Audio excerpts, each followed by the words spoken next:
在地人在地情来看台南北门的渔村路德沟开发着吉祥物蚵仔宝宝，要来拼观光，融合着在地元素，加上可爱的外形，将会伫当地第一届举办的渔村蚵仔节，甲大家来见面。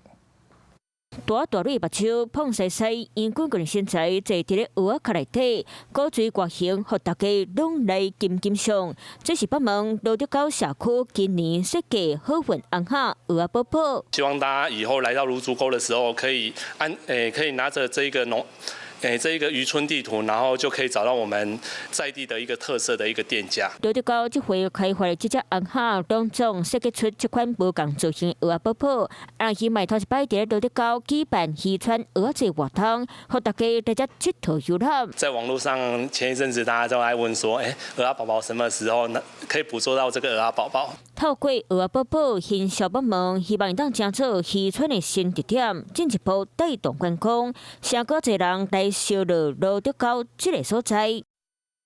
Hello， 我是张新文。想要抢先掌握最及时的新闻资讯吗？赶快订阅、按赞、开启小铃铛，锁定华视新闻 YouTube 频道。